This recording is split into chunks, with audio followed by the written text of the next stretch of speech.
Bom dia a todos! Sejam bem-vindos à videoconferência de resultados do segundo trimestre de 2024 da Enalta. Antes de darmos início à apresentação, faremos alguns avisos importantes. Esse evento está sendo transmitido ao vivo com tradução simultânea para o inglês. A apresentação está disponível no site de RI da Enalta e aqui na plataforma dessa videoconferência. Ao final da apresentação, daremos início à sessão de perguntas e respostas. Caso queira realizar perguntas, utilize o campo de Q&A da plataforma, localizado na parte inferior da tela. Se deseja fazer alguma pergunta por escrito, por favor, escreva o seu nome, a sua empresa e a sua pergunta no campo de Q&A. Se preferir fazer a pergunta por áudio, escreva apenas o seu nome e sua empresa no campo de Q&A. Antes de prosseguir, gostaríamos de esclarecer que eventuais declarações que possam ser feitas durante esta videoconferência relativas às perspectivas de negócios da Enalta, projeções e metas operacionais e financeiras, constituem-se em crenças e premissas da diretoria da companhia, bem como em informações atualmente disponíveis. Considerações futuras não são garantias de desempenho. Elas envolvem riscos, incertezas e premissas, pois se referem a eventos futuros e, portanto, dependem de circunstâncias que podem ou não ocorrer. Investidores devem compreender que condições econômicas gerais, condições da indústria e outros fatores operacionais podem afetar significativamente o desempenho futuro da Enalta e podem conduzir a resultados que diferem materialmente daqueles expressos em tais considerações. Estão aqui conosco hoje o nosso CEO, Décio Oddone, nosso diretor financeiro e de relações com investidores, Pedro Medeiros, e nosso diretor de operações, Carlos Mastrangelo. Eu gostaria agora de passar a palavra à diretoria da Enalta, que iniciará a apresentação. Por favor, podem prosseguir. Bom dia a todos. Obrigado aí por nos acompanhar nessa conferência. Quero começar pedindo desculpa pelo atraso aí pequeno. A gente teve dificuldades aí com o sistema de informática para colocar a apresentação no vídeo. Foi por isso que a gente está um pouquinho atrasado. Desculpa aí. Foi um trimestre interessante para a Enalta, com muitas realizações. A gente avançou significativamente no projeto de Atlanta. A gente vinha dizendo desde o início que a gente estaria preparado para começar em agosto. E ao longo desse trimestre a gente avançou bastante na concretização do sistema definitivo, com ancoragem do FPSO Atlanta na locação, com a instalação das linhas dos primeiros postos. O Mastranjo depois vai mostrar um vídeo e comentar com vocês o avanço do Atlanta aí conforme programado. A gente vinha com a produção boa no sistema antecipado, paralisamos o Petrojal, que é o navio que está lá no sistema antecipado, para fazer manutenções, e resolvemos prolongar essas manutenções para fazer trabalhos adicionais que permitirão, se necessário, levar o Petrojal mais algum tempo em produção. É um backup que a gente está acionando. Ele voltou agora no final de julho a operar normalmente. A gente avançou com a transação com a 3R, a gente fez uma oferta lá no início do segundo TRI. Ao longo desse TRI nós conseguimos fechar as negociações, e hoje é a data final aí de conclusão dos acordos, e a partir de amanhã as empresas começam a trabalhar de forma combinada. Então isso é uma grande transformação na vida da Enalta, porque essa é a última conferência que a gente faz como Enalta isolado. A gente teve alguns resultados financeiros positivos. Eu vou pedir que o Pedro depois detalhe, mas a gente teve um EBITDAX da ordem de 290 milhões de dólares e 380 aí ajustados por item não recorrentes. A dívida líquida EBITDAX ficou comportada e o fluxo de caixa livre atingiu 41 milhões aí no trimestre.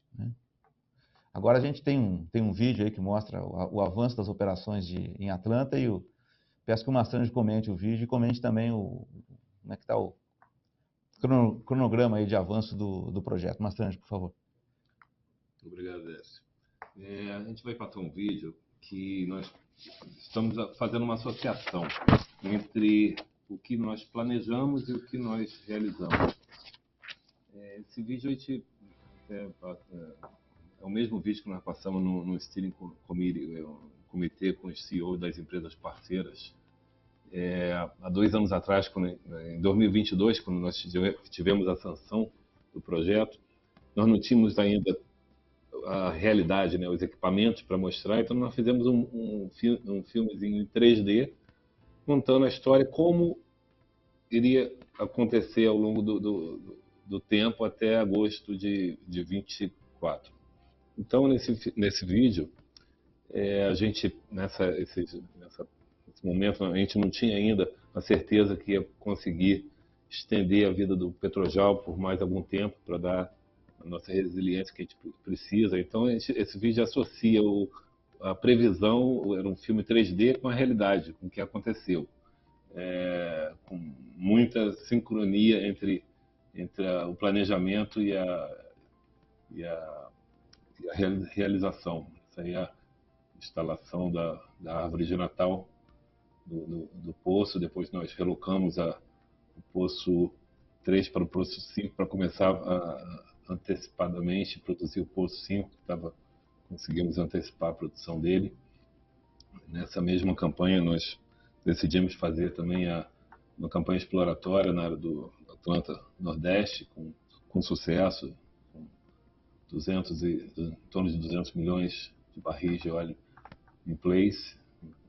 Estamos até trabalhando para fazer a antecipação, colocar em produção na fase 2 de Atlanta.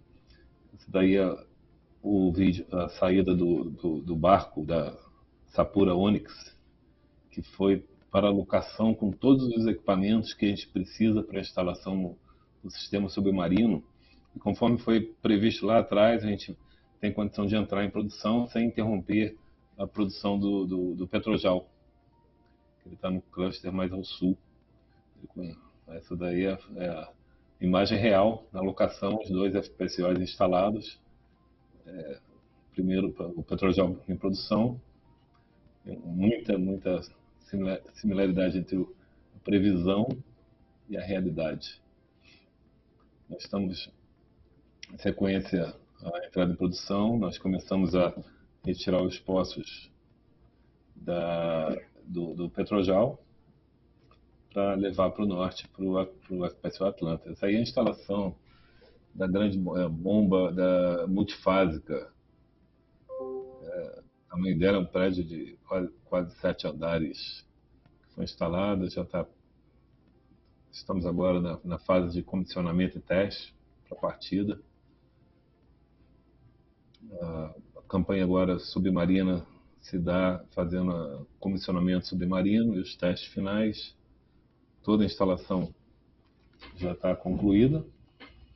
Estamos agora nessa fase de comissionamento e teste do sistema de produção de Atlanta. Nesse slide, a gente tem na linha de cima o planejado, quando fizemos a sanção do projeto, o FID, e embaixo o realizado. Uma perfeita sincronia.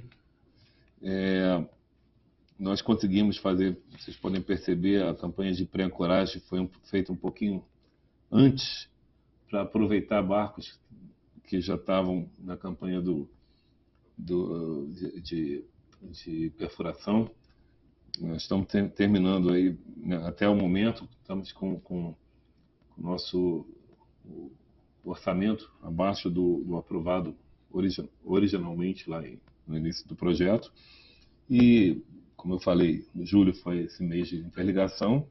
As instalações do FPSO, que a gente chama de hookup, né, a conexão das linhas de ancoragem, dos risers, aconteceu de forma sem nenhum contratempo, 100% de sucesso. Que, para quem conhece esse tipo de atividade, usualmente trazem muita dor de cabeça, atraso. Nosso não aconteceu nenhum problema. E agora, prevendo para o próximo mês, que seria para a entrada em produção, a obtenção das licenças, tanto do IBAMA quanto a autorização da ANP. Em relação ao IBAMA, a gente não tem nenhuma condicionante, basta, a gente deve estar chamando para visita a bordo. nas próximas semanas, não prevemos nenhum contratempo. E na ANP, em função da greve que acarreta uma grande demora nas respostas para o aceite das condicionantes remanescentes, se tudo correr bem, não tivesse esse contratempo da greve, pode vir a atrapalhar, mas não tendo isso, o primeiro óleo estaria em agosto sem dificuldade. Agora eu retorno a palavra, agora passar para o Pedro para continuar os resultados.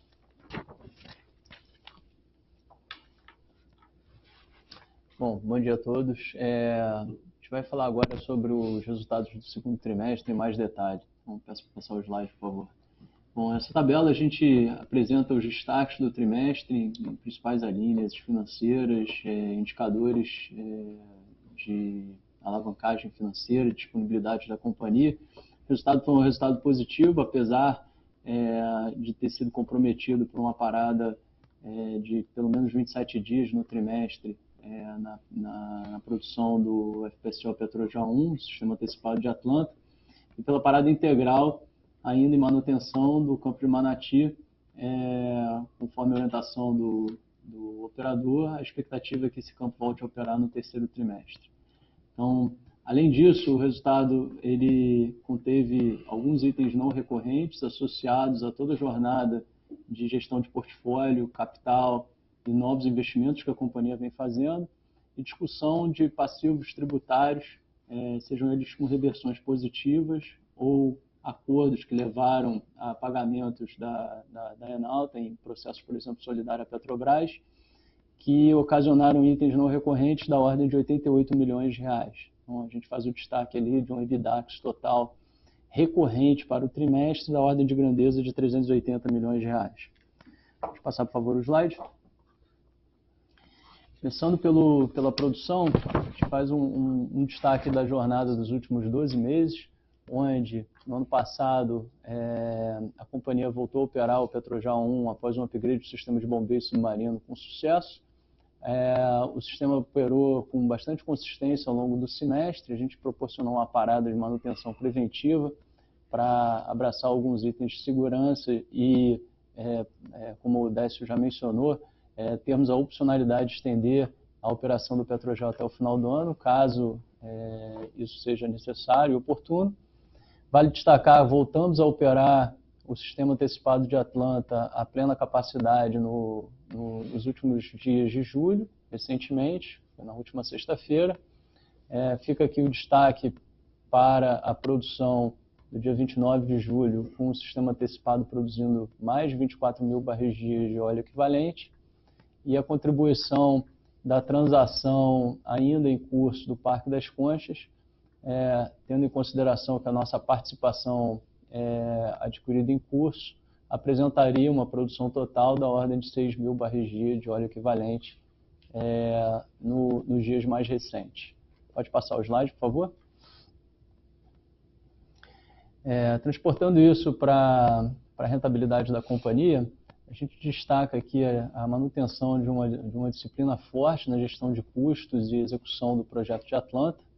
Vale frisar o segundo trimestre, à luz da parada para manutenção do Petrojarl, fica destacado ali a redução do total de afetamento pago no trimestre, junto ao principal fornecedor do equipamento, e a comparação, a troco de todos entenderem o grau de alavancagem operacional que o novo sistema de Atlanta pode proporcionar, com a base de custos esperada, pelo menos na ótica do afretamento, operação e manutenção do FPSO Atlanta, em comparação com o sistema antecipado, onde atualmente o afretamento do Petrojarl gira em torno de 165 mil dólares dia, o acordo junto ao fornecedor do FPSO Atlanta, na ordem de 274 mil dólares dia, porém com uma dedução vinda do financiamento que a Enalta fez à plataforma, que vai ser reportada como uma receita financeira, da ordem de 115 mil dólares dia, resultando aqui num custo operacional dentro do acordo e da forma como o investimento foi feito, na ordem de grandeza de 159 mil dólares dia. Tá? A diferença aqui é que a gente vai ter uma capacidade de 50 mil barris dias. Quando a gente começar a produzir e rampar essa produção, isso deveria se traduzir num incremento significativo de margens da companhia. Pode passar o slide, por favor? Pulando agora para o fluxo de caixa e para a performance dos investimentos de Atlanta e Oliva, o trimestre contemplou um incremento de investimentos, ou a taxa de investimentos total do trimestre em relação ao último TRI. Ela reflete exclusivamente o avanço da campanha de instalação, conexão dos postos e linhas do FPSO e a conclusão da entrega da maior parte dos equipamentos necessários para a gente executar o projeto como um todo, abraçando aí os 6 postos esperados para a fase 1 de Atlanta. No gráfico na direita, a gente atualiza a expectativa de investimentos para o ano de 2024, fazendo um destaque do total de contingências embutido dentro desse investimento, diante da proximidade e conclusão de todas as etapas operacionais, e cada dia que passa e a execução vai transcorrendo conforme planejado, a gente vai ganhando confiança e convicção na conquista dessas contingências dentro do investimento total. Pode passar o slide, por favor? Para finalizar, em termos de resultado financeiro, no que tange o segundo trimestre, esse foi o segundo trimestre consecutivo de expansão do fluxo de caixa líquido positivo, de fluxo de caixa livre para a companhia.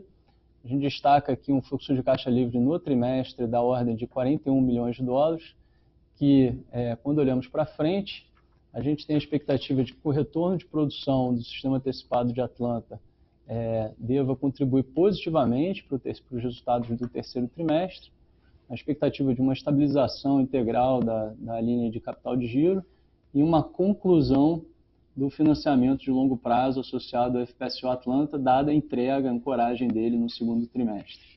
Esses são pontos importantes a considerar quando olhar a performance e a possibilidade de incremento do fluxo de caixa livre da companhia para os próximos trimestres. Pode passar, por favor? Quando a gente passa o olhar para o balanço, o trimestre foi um trimestre também repleto de importantes avanços. Dentre eles, a companhia realizou a emissão de 2 novas debêntures incentivadas no mercado. Ambas as emissões apresentaram forte demanda e permitiram à companhia uma redução expressiva do seu custo médio de capital, alongando também o perfil de amortização da dívida, dado prazos das 2 emissões de 6 e 10 anos, num formato diferente das emissões anteriores. Vale destacar o segundo trimestre reportado, a companhia apresentou aqui um balanço com uma disponibilidade ajustada bastante elevada. A gente está falando da ordem de mais de 1,3 bilhões de dólares, se somados caixa, aplicações financeiras, o crédito a receber de longo prazo associado ao FPSO Atlanta e o total de recursos aplicados no fundo de abandono de Manati junto ao operador da ordem de 55 milhões de dólares. Então, um valor total que, em ordem de grandeza, supera o valor atual de mercado da companhia, com um perfil bastante alongado de amortizações e que vai permitir a conquista de uma coleção de sinergias previstas na transação junto à 3R e uma gestão de passivos ativa muito forte agora no segundo semestre. Pode passar? E para concluir, a gente traz aqui um mapa de eventos esperados para os próximos trimestres, no que tange a gestão da Enalta, e alguns dos destaques apresentados aqui no segundo trimestre. Olhando para frente, a gente espera a realização e a substituição final na agenda de eficiência no balanço da companhia, onde a gente vai substituir o fundo de abandono de Manati por uma garantia financeira, liberando aqueles 55 milhões de dólares, traduzindo ele em disponibilidades novas para a companhia. Vamos fazer uma gestão de passivos de curto prazo à luz das novas emissões. Então, a companhia pretende continuar alongando e reduzindo o seu custo médio de capital. A gente, como o Décio mencionou, espera concluir hoje a integração com a 3R. Então, esse é o último conference call de resultados aqui da Enauta exclusivamente. Como meus colegas apresentaram, a gente tem uma expectativa de começar a produção no FPSO Atlanta conforme o planejado ao longo do mês de agosto. E, como consequência dessa nova produção, trazer uma proposta nova para a forma de comercializar o petróleo de Atlanta. Tá? E concluir as transações em curso, sejam elas do Parque das Conchas, do Uruguatambaú e o ingresso de um parceiro no campo de Atlanta. Pode seguir, por favor? Bom, eu passo a palavra agora para o Décio, comentar um pouco mais sobre a Enauta 3R. A gente já comentou em eventos passados, né, que a criação da empresa combinada da 3R com a Enauta cria um ator com escala de diversificação, né, entre as maiores e mais diversificadas empresas da região. É um portfólio que ele é diversificado a ponto de ser mais resiliente a ciclos e a investimentos no nosso setor. A gente tem também, vou mostrar mais à frente, uma capacidade de gerar um montante significativo em sinergias, sejam elas operacionais, comerciais, financeiras, de alocação de capital. O Pedro já comentou aqui que a gente vem trabalhando na Enauta para reduzir o custo de capital. A gente acredita que o potencial dessa empresa combinada permite reduzir ainda mais, né? A gente pode desenvolver novos negócios. Essa companhia é uma companhia com um portfólio bem mais diversificado do que a gente tinha na Enauta, que era muito concentrado, e vantagens competitivas em um mercado que claramente entra em um processo de consolidação. A gente tem uma base diversificada de acionistas, né? Um potencial para entrada em índices globais, né? Em função do volume que a gente imagina que vai haver de transações dessa companhia, e a gente vai ter uma capacidade de fazer uma alocação adequada de capital, né, considerando aí pagamento de dividendos e expectativa de crescimento futuro para a companhia. Mais um slide, por favor. Rapidamente, um pouco aí o que a gente vê em sinergias, né? São sinergias relacionadas com a dívida, com redundâncias operacionais e de logística que a gente tem, otimizações que a gente pode fazer em campanhas operacionais, e também com a comercialização e a venda, né, de petróleo, gás natural, derivados, na hora que a gente combina, né, a produção das duas companhias. Essa empresa tem uma diversificação grande de riscos, né, um potencial para crescimento e novos negócios. Ela fica mais atraente para relacionamentos com cadeia de fornecedores. Isso é muito importante, especialmente em operações offshore, que você tem custos muito elevados e tempos de entrega muito grandes também, né? E a gente tem um potencial agora que é maior de atrair e reter talentos, né, nessa companhia que a gente espera ser fadada a ser um grande sucesso. Por fim, eu queria mostrar para vocês mais um slide. Antes de passar para as perguntas, sei que vai ter bastante pergunta, imagino, é a questão da base de acionistas, né? Uma base de acionistas bem diversificada, com um free float elevado.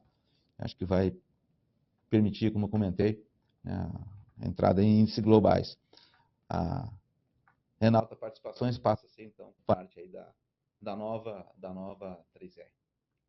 Então, era isso que a gente tinha para compartilhar com vocês. Agradeço aí quem acompanhou a Enauta ao longo desse tempo todo aí, desde que ela abriu o capital em 2011, e espero que a gente siga aí parceiro nessa jornada, nessa nova organização que começa a operar a partir de amanhã. Muito obrigado.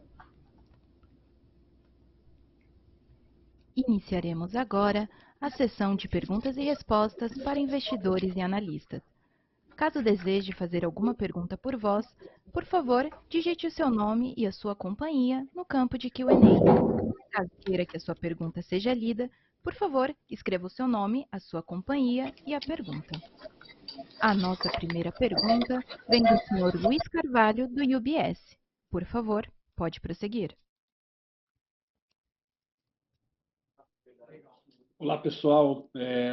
Bom dia ainda. Primeiro, queria parabenizar aí obviamente, pela conclusão, ou quase conclusão ainda, né, E para quem acompanhou a companhia aí desde do IPO, fico bastante feliz aí de ver que tem um próximo passo bastante promissor. Então, boa sorte aí nessa nova etapa. Eu queria talvez fazer algumas perguntas aqui. Primeiro, sobre as sinergias, vocês colocaram ali um slide bastante interessante que vocês já tinham até dado um pouco mais de detalhes, né, sobre cada uma das verticais ali daquele 1,2 bilhões de dólares que vocês esperam capturar com a nova estrutura. Eu não sei se vocês pudessem dar um pouco mais de detalhe em relação ao timeline desse processo, né? Assim, o que a gente poderia esperar de sinergias, talvez aí ao longo de 24 e 25, acho que seria interessante. Segunda pergunta é sobre a implementação do sistema definitivo de Atlanta. A gente sabe que alguns órgãos estão numa operação talvez um pouco fora do normal, vamos dizer assim, tanto a ANP quanto o IBAMA.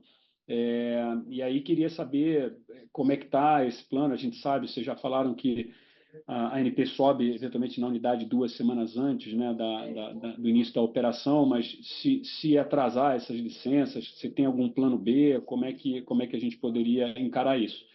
E se permitirem uma última, se vocês pudessem dar uma atualização sobre os M&As, né? Uruguá, Tambaú, Parque das Conchas, eu acho que tem alguma coisa, logicamente, em relação à parte do abandono também de Parque das Conchas. Se vocês estão olhando Peregrino, que teve notícia recente sobre o caso, então se vocês pudessem dar um update sobre a parte de M&A, seria interessante. Obrigado.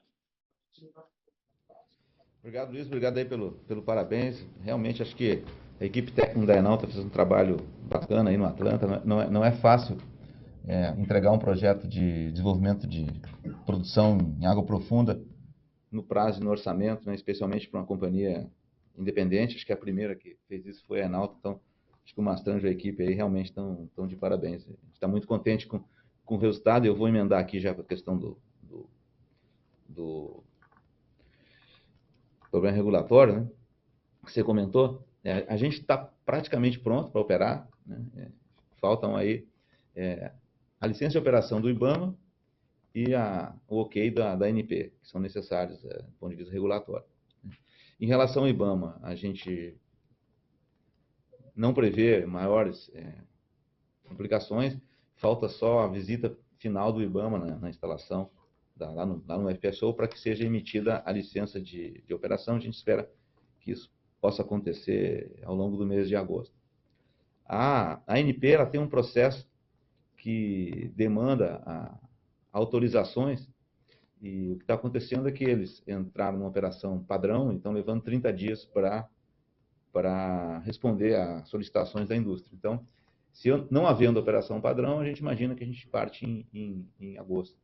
A questão é se continuar a operação padrão e esses prazos forem mantidos, aí a gente pode ter um atraso. Então, você perguntou de plano B. O plano B nosso é o Petrojal.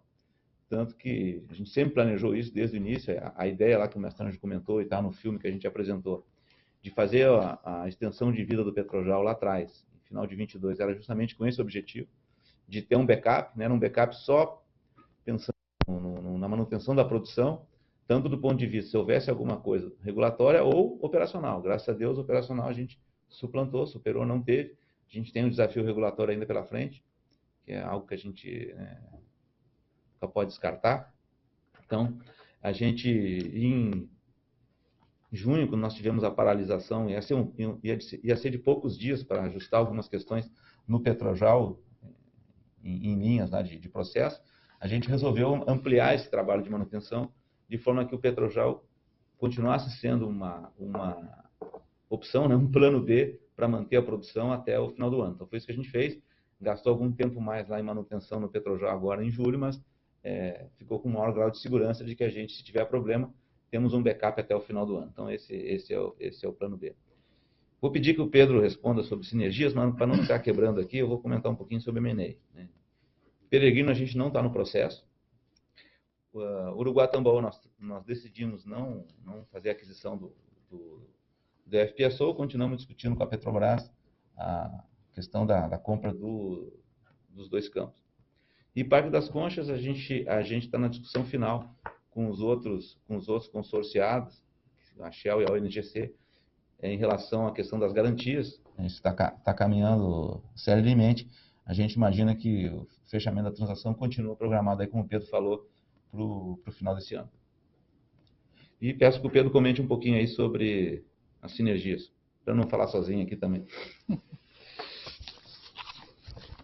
Bom, obrigado, Luiz, pela pergunta. Como vocês podem observar, a gente tentou dividir em 4 direcionadores de sinergias, e a estimativa total ela passa por um plano de ação bastante detalhado, refinado, que já foi acordado, apresentado como parte da aprovação da transação junto ao Conselho de Administração de ambas as companhias. A diretoria de ambas as companhias já vem trabalhando de forma incansável na execução e na implementação e busca de conquistar e entregar essas sinergias. Se você observar, o principal direcionador dentro da estimativa de 1,2 bilhões de dólares está associado ao que nós etiquetamos como alocação de capital. Isso envolve tanto o formato proposto de incorporação e combinação dos negócios, onde a Enauta Participações ela é incorporada pela 3R originalmente. Isso vai permitir a gente acelerar a recuperação de uma série de ativos fiscais hoje presentes dentro do balanço da 3R. Número 2, a gente acabou de concluir 2 emissões de debêntures, que foram bastante expressivas, tornaram o nosso balanço muito robusto e líquido. E o direcionador por trás dessas emissões já visa fazer uma gestão adequada do passivo da nova companhia integrada a partir dos próximos dias. Então, a gente tem uma expectativa, quando falamos de timing de conquista das sinergias de alocação de capital, bastante célere. Eu diria que a probabilidade da gente conquistá-las integralmente ao longo dos próximos meses, ainda em 2024, ela é alta. Se você olhar para as outras categorias, as categorias operacionais, custos operacionais e investimentos, a companhia também já está trabalhando para implementar e entregar boa parte dessas sinergias. O plano de ação já se desenha e passa a ser executado a partir de amanhã. Algumas delas têm uma associação grande com a decisão de investimento na fase 2 de Atlanta, na potencial implementação de Oliva, e nas campanhas esperadas para a área offshore no campo de Papa-Terra, Peroá e Malombê. Então, sob essa ótica, eu diria que, do ponto de vista de timing, a probabilidade é também da gente ter a capacidade de entregar materialmente as sinergias previstas na parte de custos operacionais e investimentos ao longo dos próximos 6 a 12 meses. Enquanto que na esfera comercial, essa é uma sinergia que deve ser um pouco mais longa de entrega. Ambas as companhias trabalham hoje com contratos de médio prazo, parcerias e associações, e eu diria que a expectativa ali ela transita em torno de 12 a 24 meses. Tá? No entanto, ela apresenta-se hoje como uma das menores contribuições dentro da estimativa de 1,2 bilhões de dólares. Tá? Espero que tenha ajudado. Pedro, se eu puder fazer só um follow-up, eu não sei se para você pudesse, nesse ponto da alocação de capital, dado esse timeline das sinergias que vocês colocaram, como é que a gente pode pensar na política de dividendo da próxima companhia, né? Porque vocês vão ter uma condição de balanço bastante confortável, uma condição de caixa, né, assumindo, obviamente, a captura dessas sinergias. Então, se vocês puderem dar um detalhe, acho que seria interessante. Luiz, o conselho da nova companhia se reúne pela primeira vez amanhã. Então, vai ser uma reunião basicamente formatada para as questões legais, mas essa é uma discussão importante que a gente vai ter no início aí da nova organização. A gente espera poder ter uma conclusão disso rápido. Legal. Obrigado. Parabéns mais uma vez e boa sorte aí. Valeu. A nossa próxima pergunta vem do senhor Leonardo Marcondes, do Bank of America. Por favor, pode prosseguir. Oi, bom dia pessoal, bom dia Décio, Pedro, Mastrangelo, obrigado por pegarem minhas perguntas aqui. Tenho duas do meu lado. Minha primeira pergunta é em relação a M&A, mas um pouco mais focado em um ativo específico, né? Queria saber como vocês estão enxergando a aquisição de Uruguatambaú agora que vocês optaram por descontinuar a compra da FPSO, né? Então, eu queria entender um pouco se vocês continuam achando interessante a compra desses campos e quais têm sido as alternativas contempladas aí por vocês para poder desenvolvê-los, né? Minha segunda pergunta é para o Mastrangelo aqui, aproveitando a presença dele no call. Queria saber um pouco da sua visão sobre Papa-Terra. Então, se puder falar um pouco para a gente quais são as qualidades, desafios desse campo na sua visão, seria bem legal para a gente aqui também. Obrigado. Bom, obrigado aí pela participação, pelas perguntas. A gente está conversando com a Petrobras sobre a potencial manutenção da transação de comprar os campos lá de Uruguatambaú. Estamos fazendo análise aqui, conversando. Não tem nenhuma definição em relação a isso, né? A gente espera concluir isso aí dentro dos próximos 6 meses, mas sem novidades em relação a essa questão. E passa aí para o Mastrangelo o Papa-Terra, lembrando, né, que por enquanto a gente está aqui na reunião de conferência da Enalta, né? Eu vou falar aqui, né? Eu vou até associar aqui o que o Pedro falou sobre a sinergia, né? Nós estamos aqui dentro da Enalta trabalhando em levar para frente o projeto de Oliva, que é o sistema antecipado de Oliva, e a fase 2 de Atlanta, colocando aquela área de Nordeste e mais um poço, mais 2 poços em Atlanta.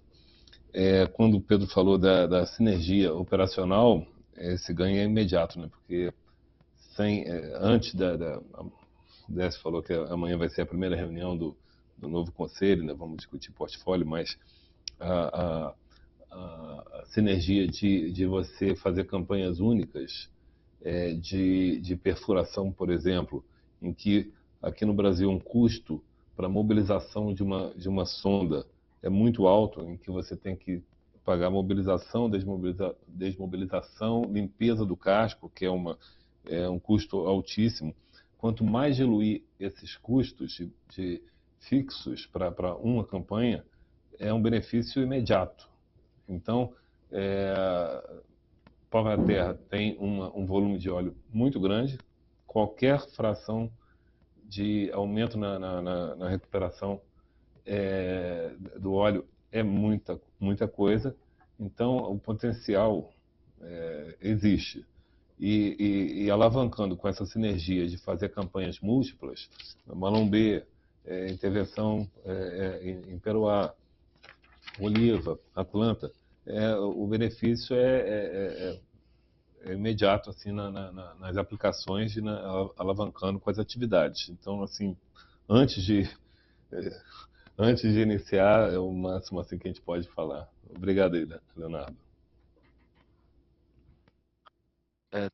Tá bem claro, pessoal, mas se eu puder só fazer um follow-up aqui em relação ao Uruguatambaú, hoje em dia não tem nenhuma alternativa para a FPSO contemplada por vocês, né? Não tem nada nesse ponto aqui. Foi o que eu falei anteriormente, nós estamos olhando as alternativas que a gente tem para desenvolvimento do campo sem o FPSO Cidade de Santos. Tá claro. Obrigado, viu? Obrigado a você. Nossa próxima pergunta vem do senhor Rodrigo Almeida, do Santander. Por favor, pode prosseguir. Bom dia, pessoal. Primeiramente aqui, acho que também parabenizar pela quase conclusão aí, né, da fusão com a 3R e também pelo sistema definitivo de Atlanta, né, depois aí de todos os esforços aí, bastante tempo, a gente estamos quase lá, né. Acho que eu vou focar um pouquinho aqui em BS4, Atlanta e Oliva. Acho que a primeira pergunta que eu tenho aqui é falar um pouco de como é que a gente pensa sobre o rearranjo das conexões aí, dado que a gente está tendo o Petrojal, porque o Petrojal ele pode ficar até o 4º trimestre, mas aí pensando que o segundo set de poços que seria conectado à plataforma seriam os poços que viriam do Petrojal, certo? Então, Como é que a gente pensa agora esse segundo par de poços? Eles são os poços que viriam posteriormente, então, só para a gente entender como é que fica a operação nos próximos meses, e até ajuda a gente a modelar um pouco aqui também e casar aqui o que vai acontecer em Atlanta aí nos próximos meses. Ainda em Atlanta, se vocês pudessem dar para a gente um pouquinho de visibilidade sobre a fase 2, principalmente no que tange ali a parte de Atlanta Nordeste, né? Como é que vocês estão vendo? Acho que a gente tinha conversado sobre isso no call passado, mas possibilidade de algum poço ali na região. E se vocês pudessem dar alguma atualização sobre a Oliva também, eu acho que seria interessante. Se teve algum andamento relevante aí nos últimos meses no projeto de decisão final de investimento. Obrigado. Obrigado aí, Rodrigo. A gente vai tentar otimizar, né, a operação lá do Petrojal com o FPSO Atlanta, né, da maneira mais eficiente possível, né. Eu passo uma Mastrange dando detalhamento para você e aproveitar e falar também aí de Atlanta, fase 2 de Atlanta e Oliva também. Obrigado, Rodrigo. A forma como foi planejado o projeto definitivo de Atlanta foi de uma forma que deu para a gente muita flexibilidade. Usualmente, quando você tem, ao longo do mundo, né, você tem uma unidade de produção antecipada, você tira ela para entrar o sistema definitivo. Lá no passado, a gente privilegiou a possibilidade de manter o Petrojal, não ter uma interrupção grande de produção, que pode levar de 8 meses a 1 ano nessa troca de uma unidade para outra. Então, a alocação das unidades são independentes. Então, nós temos plena capacidade de ficar operando simultaneamente ambas as unidades. O Décio falou que a gente deu uma maior robustez para ficar com o Petrojal potencialmente até o final do ano, se precisar. Espero que não precise. Como vai se dar a sequência? Entrando em produção Atlanta agora em agosto.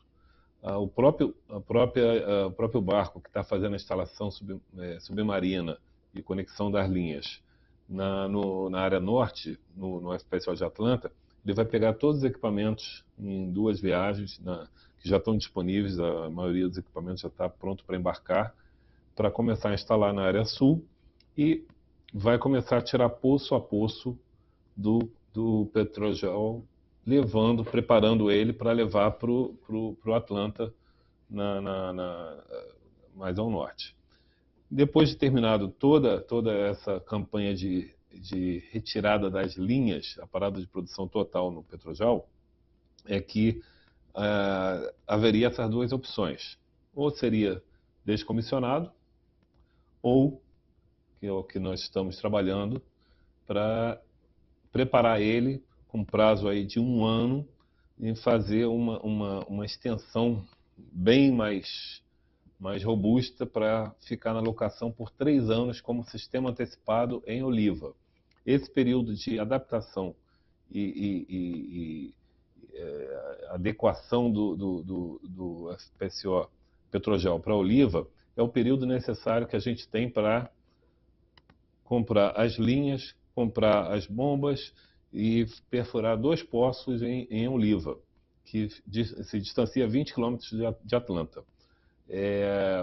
No nosso cronograma seria entrar Oliva início de 27, mas essa campanha de Oliva ela é sincronizada com a campanha da fase 2 de Atlanta. Então são 2 poços em Atlanta, em que a mesma sonda que estaria fazendo a campanha em Oliva, ela estaria vai e vem com Atlanta para entrar em operação um pouquinho depois, quase simultâneo, uma com a outra. Essa é a estratégia atual e a fase que nós estamos de consolidar as empresas parceiras que estão trabalhando com a gente. Nós estamos fazendo a Oliva com um modelo um pouco diferente, é um Production Handling Agreement, que minimiza os riscos e compartilha com as empresas parceiras a intenção de ter um resultado o mais cedo possível. a nossa previsão de sanção do projeto de Atlanta e Oliva, conforme estava no último slide, é agora no quarto trimestre desse ano. Acho que cobri tudo, né, se não me falha a memória. Ele comentou um pouquinho a questão do Petrojal, a sequência lá de Petrojal, acho que você podia detalhar um pouco também. Nós temos hoje, imaginando que se entrasse em produção Atlanta, a gente tentaria levar o mais rápido possível os postes do Petrojal para mobilizar no Atlanta. A resiliência que a gente deu de poder dar robustez, caso aconteça algum problema de prolongação da greve da ANP, que postergue a entrada em produção, nós temos condições no Petrojal de, por exemplo, manter ele em operação o máximo possível, retirando, por exemplo, só um poço menor, o poço que produz menos, e já adaptando esse poço para produzir no Atlanta, no FPSO Atlanta. E com isso a gente vai levando a parada total do Petrojal mais para frente. Nesse caso, a aceleração da curva de produção no Atlanta vai ser muito mais rápida, porque a gente estaria antecipando a transferência do Petrojal para o Atlanta. Mas essa é uma flexibilidade que a gente tem, que a gente pode usar ou não, dependendo da evolução aí das próximas semanas.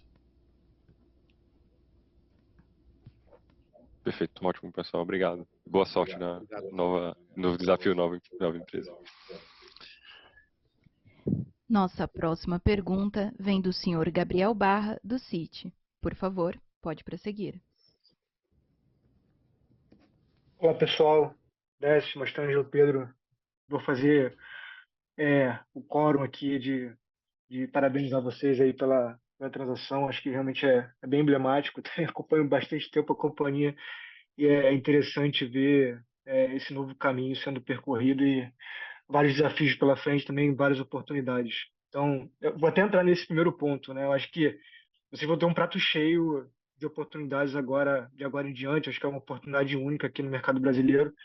E, ao mesmo tempo, talvez uma das grandes preocupações que a gente ouve e que eu tenho também em relação a foco, né? A gente falou aqui sobre vários projetos, né? Várias oportunidades interessantes, e uma companhia que vai gerar muito caixa. E acho que já foi perguntado isso com relação à alocação de capital, dividendo, etc. Mas pensando aqui, sem restrições da indústria de serviço, pensando que vocês tenham full capacity aqui para entregar todos os projetos que vocês queiram, como que eles deveriam pensar nessa empresa em termos de crescimento vis-à-vis dividendo, né? Acho que parece até ter espaço aqui para um dividendo razoável, mesmo com crescimento, mas eu queria entender aqui que deveria ser o foco daqui para frente, até pensando em crescimento inorgânico também, tá? Então, se pudesse encaixar isso na resposta, acho que ajudaria muito a gente entender o que vai ser essa nova 3R Enauta, né? Segundo ponto, acho que talvez uma outra grande preocupação é a parte de execução, né? Acho que já tá dito que até escreveu recentemente sobre isso, que o Mastrangelo vai ser o CEO da companhia, na parte offshore. E eu queria entender se já tem isso decidido, como que vai ser essa estrutura operacional da empresa, né? O CEO onshore vai responder para o Mastrangelo, vai ser duas diretorias separadas, como que vai ser organizado isso, dado esse nível novo de complexidade que vocês vão ter, de novo, com muita oportunidade, mas com muita complexidade e um desafio de execução. E o último, até entrando no primeiro ponto, só em relação ao contrato com a Inson, a gente já falou algumas vezes sobre antecipação e talvez venda de parte desse contrato para monetização, e dentro desse contexto que vocês vão gerar muito caixa, se isso seria necessário agora. No passado talvez fosse uma necessidade, uma possibilidade, não sei se agora faria todo sentido. Eu queria ouvir de vocês se isso ainda faz sentido. São esses 3 pontos. Obrigado. Bom, obrigado aí, Gabriel. Vamos lá. Concordo aí que a portfólio diversificado lá da empresa combinada vai nos permitir fazer uma gestão de portfólio bem mais complexa do que a gente tinha na Enauta, né, que tinha um portfólio bem simples, né, e a gente vai se dedicar nesse primeiro momento, primeiro a conhecer o portfólio da empresa combinada, selecionar os projetos que a gente vai investir de forma pragmática, isso é importante que a gente diga, né, respeitando lá a disciplina de capital. E a alocação de capital vai ser uma das primeiras discussões que nós vamos ter com o novo conselho. Eu não quero me antecipar aqui e falar nada que não tenha sido debatido no âmbito da nova companhia que não começou a operar ainda. Então, eu sei que existe uma curiosidade grande, nós também temos, mas acho que é importante de respeitar aí a governança e a instalação da nova companhia, especialmente vai ser uma companhia sem um acionista de referência, sem um controlador, então vai ser uma discussão que a gente tem que ter no âmbito do Conselho de Administração para definir essa política aí de dividendo e ou crescimento. Acho que claramente dá para perceber que é uma companhia que tem capacidade de pagamento de dividendos, tem capacidade de crescer, acho que é isso que a gente vai buscar. Você perguntou em relação à estrutura da companhia, né? Vai ser um dos temas que vai ser deliberado amanhã, na primeira reunião de conselho da nova companhia. O que a gente já pode falar, o que já está público, né, que já foi anunciado, é que a gente vai ter 4 diretores estatutários. Eu, o Pedro, o Mastranjo e o Pizarro, na forma como já foi divulgado. A gente vai ter um diretor CLT responsável pelas operações onshore, que vai reportar para mim, porque a gente vai trabalhar de forma independente as operações onshore e offshore na companhia, porque a gente acredita que a gente tem que dar foco em cada uma dessas duas atividades, mas isso aí está sujeito ainda à revisão do Conselho amanhã. Em relação ao contrato com a eu peço que o Pedro comente. Tudo bom, Gabriel? Obrigado pela pergunta, obrigado pelas palavras e votos. Sobre a reestruturação e eventual reciclagem desse capital, a gente continua estudando alternativas que otimizem o uso do nosso balanço, tenham um emprego de capital adequado e permitam a gente continuar gerando valor para o acionista nesse tópico. Tá? Vale destacar aqui, recentemente, como forma de aprovação, como condição precedente para a aprovação da combinação de negócios com a 3R, a companhia organizou uma Assembleia Geral de Debenturistas que, dentre os itens da pauta, existiam algumas restrições no tópico de flexibilidade de opções da companhia em rotas para reciclar esse capital, e elas passaram também por ordem de voto e foram aprovadas, ampliando aqui o leque de possibilidades do que a Enauta ou a nova companhia pode buscar como formas de reciclar esse capital.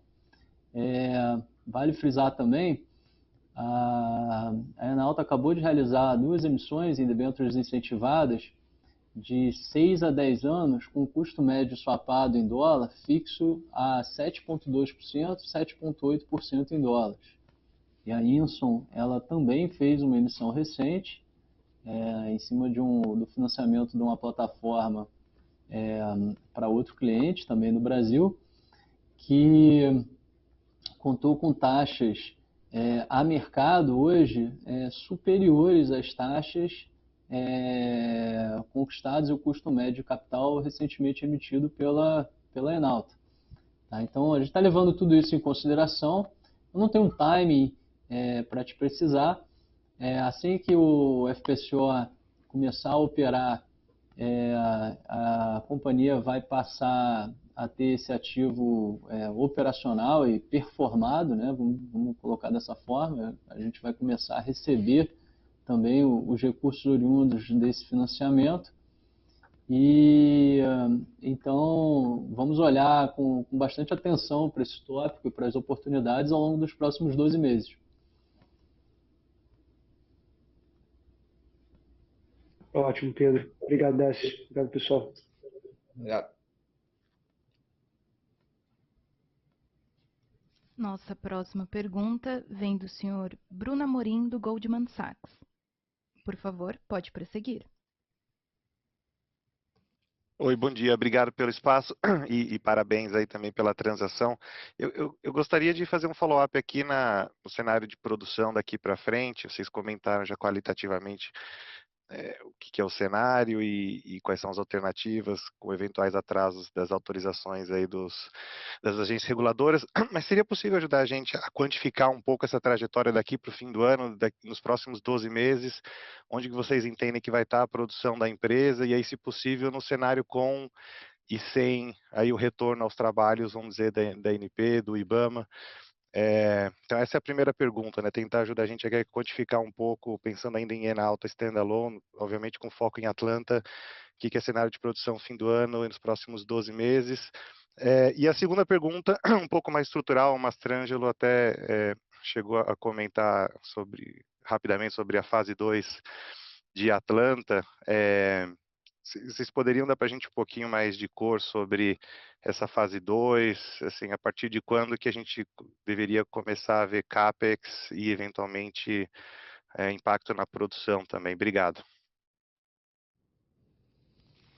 Bom, eu vou pedir que o Pedro fale sobre a questão da produção, que a preocupação nossa com guidance aí é grande, né? Então deixa que, com cuidado, que ele tem maior que o meu aí, responda essa pergunta sua aí, Sobre a Bruno. produção do segundo semestre, é isso?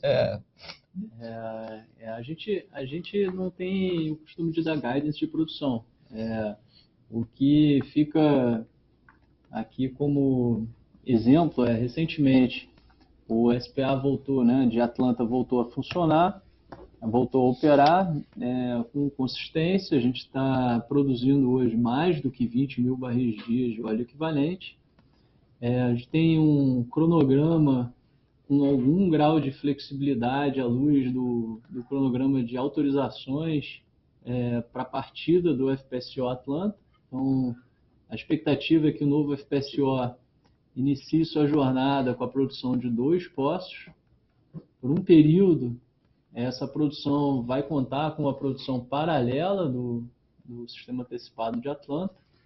A depender do cronograma de autorização, como o Mastrangelo mencionou, pode ser que o sistema antecipado de Atlanta esteja produzindo de menos poços, porque a campanha de transporte dos poços dele para o novo FPSO vai seguir o planejamento original. A gente contempla, conta e desenhou, se preparou para ter flexibilidade ao longo dessa jornada.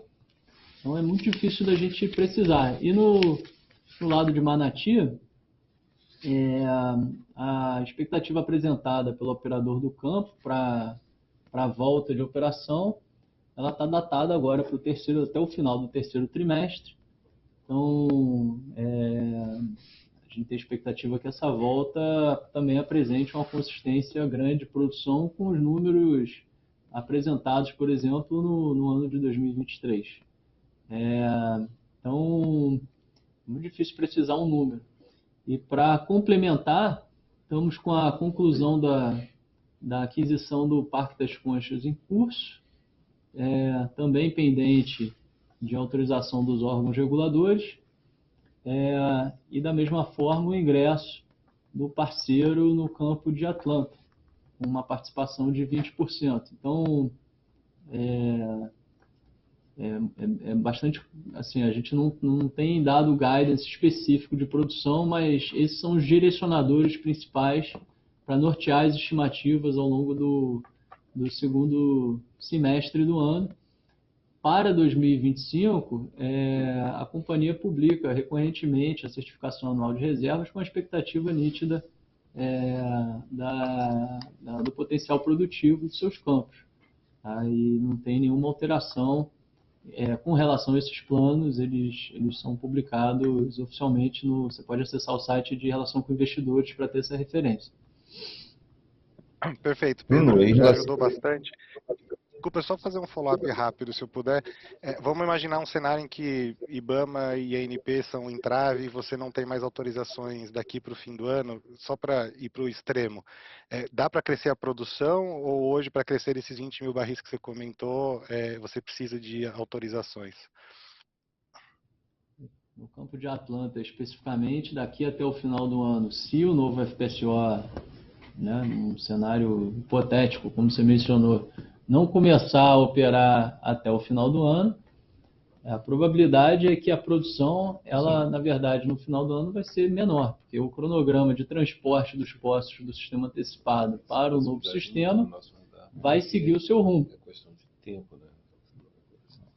Perfeito. Obrigado. A gente não está considerando, mas a gente está falando aqui, né? A gente não está considerando esse cenário aí de extremo de. Posso até complementar, Bruno. Isso, é bom. Esse cenário não está assim no nosso radar, por quê? Nós não temos nenhuma condicionante em relação ao IBAMA. Toda a sinalização é que isso aí não vai ser um entrave para agosto. As condicionantes remanescentes com a ANP já estão consolidadas. A gente já sabe o que os requisitos, é questão de timing de resposta. Hoje, a greve do IBAMA requer um tempo de idas e vindas. A ANP. Desculpa, da ANP. De idas e vindas de comunicação formal de 30 dias. Então, 2 dessas já impactaria para setembro, mas é questão de timing. Se resolvesse o problema da greve agora, não teria esse risco. Então, a gente não tem no radar esse cenário de ficar sem as licenças até o final do ano. E em relação à fase 2, você perguntou, né, o objetivo de perfurar esses 2 postos da fase 2 é manter a produção no FPSO, né? Então, mantém um patamar de produção por mais tempo. Mas voltando aqui àquela pergunta que o Gabriel fez antes, o Pedro me lembrou aqui, eu quero complementar a resposta, dizendo o seguinte: nessa questão aí de alocação de capital, a gente aproveitou e no segundo TRI a gente comprou um pouco mais de ações da 3R, aí, 2,5%. Então isso já é um movimento aí na linha de alocação adequada de capital. Não sei se o Pedro quer comentar alguma coisinha mais sobre isso. Acho que a política de alocação de capital, dividendos e remuneração dos acionistas vai ser discutida, abordada e decidida junto ao novo conselho.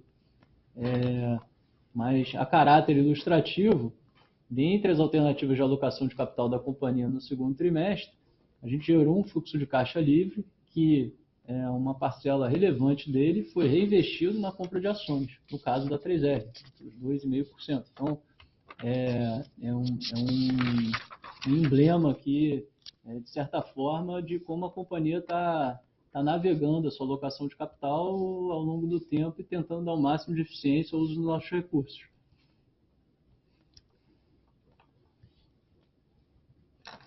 Obrigado.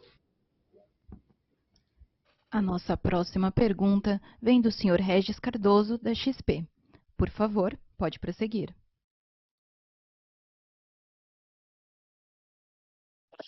Oi, pessoal, Décio, Pedro, Mastrangelo, obrigado pelo espaço, por tomar minhas perguntas. 2 tópicos aqui que eu queria tocar, e aí entendo que talvez tenha alguma restrição em comentar no processo pós-integração, mas dado que já começa amanhã, talvez para você, Décio, a Enauta vai entrar num processo de post-merger integration, né, agora, e aí eu entendo que esse negócio geralmente, vamos dizer, tem um calendário ali com milestones importantes e caminhos críticos. Imagino que, vamos dizer, do nosso ponto de vista aqui de observadores externos, sobretudo pensando na execução das curvas de produção, dos planos operacionais e da captura das sinergias, né?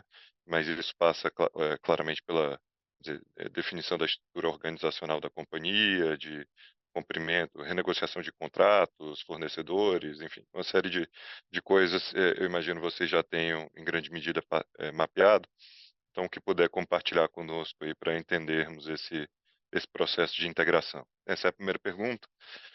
A segunda pergunta é sobre a entrada da FPSO Atlanta, e aí eu entendo que, vamos dizer, o que seria necessário ali do lado do IBAMA é uma visita em loco, e aí só para entendermos aqui o risco associado a isso, não sei se vocês têm acompanhado, se o IBAMA tem realizado essas visitas no caso de outros operadores, ou se eventualmente essa atividade poderia ser impactada aí no âmbito da manifestação que eles têm feito. E o outro caminho crítico, entendo eu, a ANP, o Mastrangelo comentou agora há pouco sobre os prazos de resposta de 30 dias. Eu estou interpretando que, vamos dizer, talvez o pior caso fosse mais um prazo de 30 dias a partir de agosto, e aí, vamos dizer, esse é o impacto. Mas em algum momento teve uma discussão de greve também na ANP, e aí eu entendo que isso sairia do escopo dos 30 dias, né? Estou só tentando entender aqui o que pode acontecer. Obrigado. Obrigado aí, Regis. Vamos lá. Em relação à primeira pergunta, aí, as sinergias a gente já falou, né? Execução, já comentei rapidamente, mas vou voltar ao assunto aqui. A primeira coisa que a gente vai fazer lá é entender o portfólio, né? Olhar o que a gente tem, né, no portfólio combinado das duas companhias, avaliar esses ativos, né, e fazer o plano de ação em relação a eles. Então, seria prematuro eu falar qualquer coisa, mas sem dúvida nenhuma, já posso dizer e venho dizendo que o nosso principal objetivo lá é executar, né, entregar resultado. Isso passa por entregar o Atlanta, né, depois entregar as produções de Papaterra e dos campos da 3R, que a gente conseguir viabilizar, fazendo um olhar crítico, né, do que a gente está tendo em mãos e realmente poder virar essa página e continuar entregando produção aí ao longo dos próximos anos. Então, primeira iniciativa nossa vai ser diagnóstico para programar a execução. Em relação ao Atlanta, o Mastran já comentou, mas passo para ele de novo aí para ele dar mais detalhes. Eu acho que você teve uma boa interpretação, é exatamente isso que você falou. Não vemos dificuldade aí da visita e está mais ou menos alinhado essa sequência para a licença de operação com o IBAMA. Com a ANP, em função desse movimento da ANP, com esse prazo de 30 dias de resposta, você fez uma boa leitura. A nossa interpretação é que 2 interações dessas seriam suficientes. É claro que resolveria rápido se acabasse essa greve, aí era uma semana e tal, mas não sendo assim, nessa sequência, talvez 2 seria suficiente. Bom, teria que monitorar isso, mas você mencionou essa greve geral que está agendada para os próximos dias, pode impactar esses 30 dias, mas é limitado, porque pelo que está anunciando são poucos dias. Então, no cenário global, essa é a retrato da situação. Perfeito. Obrigado, pessoal. Vou me juntar ao coro aqui, desejar boa sorte e sucesso aí nos próximos passos dessa empreitada. Vamos acompanhar. Obrigado. Obrigado, gente. Nossa próxima pergunta vem do senhor Vicente Falanga, do BBI. Por favor, pode prosseguir. Boa tarde, Décio, Mastrangelo, Pedro. Obrigado por pegar minhas perguntas aí. A minha primeira, eu queria ter um pouco a visão de vocês sobre a West Lawn. Como que essa companhia pode contribuir do ponto de vista de execução para a Newco, enfim, e o porquê da escolha deles, obviamente, né, tirando o fato de que eles foram os compradores. A segunda dúvida, Mastrangelo, desculpa insistir no tema, mas aproveitando que você está aqui, né, você falou um pouquinho de Papaterra como ter um grande potencial de reservatório ali dentro. Eu acho que isso a 3R já vinha batendo na tecla. Eu queria entender se você acredita que dê para operar esse ativo de forma estável aí, dada a infraestrutura que tem lá, o posicionamento da plataforma ali em cima do reservatório e dadas as manutenções aí que têm sido feitas aí tanto no subsea quanto no topside. Obrigado. Obrigado aí, Vicente. Acho que o Cora 3R é mais tarde, né? Falta um pouquinho. Mais um dia. Mas vamos lá, tentando aí responder, né? A Westlaw é uma companhia formada por veteranos da indústria, né? Pessoas que têm aí uma longa tradição na indústria, aqui no Brasil também, inclusive, em companhias independentes americanas. Então, acho que essa indústria nossa de exploração e produção é uma indústria associativa, né?